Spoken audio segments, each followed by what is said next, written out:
Welcome back, guys. This is the latest update of our 23-way spray coatings and sealants longevity test. This being update number 15, or the 10-month mark. As you can see here, the ice storm that hit the southern U.S., really most of the U.S., got us here in Texas at the end of January, and it stayed frozen like this for several days, but it wasn't super cold. It was just below freezing.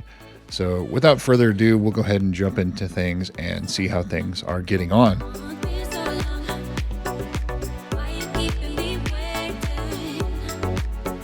As always, the last 30 days weather, as well as the lifetime weather that this hood has seen, is on your screen here. So if you'd like to support the channel, all you need to do is hit that like button, subscribe, comment down below if you have any experience with these products. Have you used them? Have you installed them?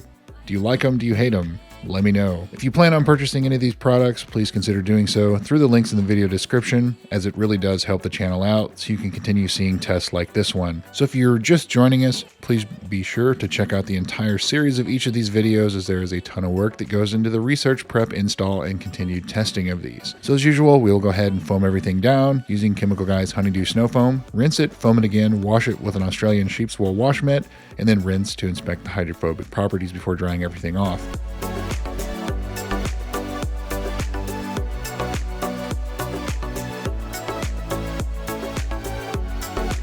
So jumping right into it. First, we have Griot's 3-in-1 and New Finish. Both of those are still doing quite well. Griot's 8 months to a year is typically what we've gotten out of that. New Finish Graphene looks like it's going to probably do just around the same, doing quite well. Adam's Advanced Spray, not doing that great.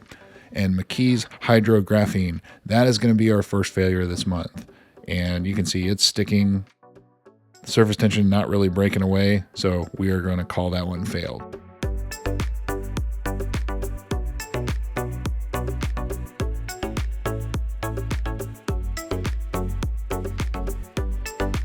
Avalon King Boost, the original formula, very difficult product to install, but it seems like it is holding up fairly well.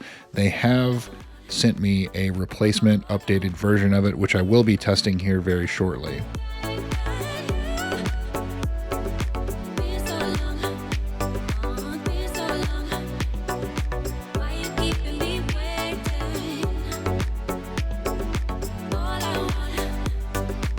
And Geon Evo Can Coat, holding up quite well. Very likely one of the most hydrophobic in this test. One of the more expensive products as well, but it is doing quite well.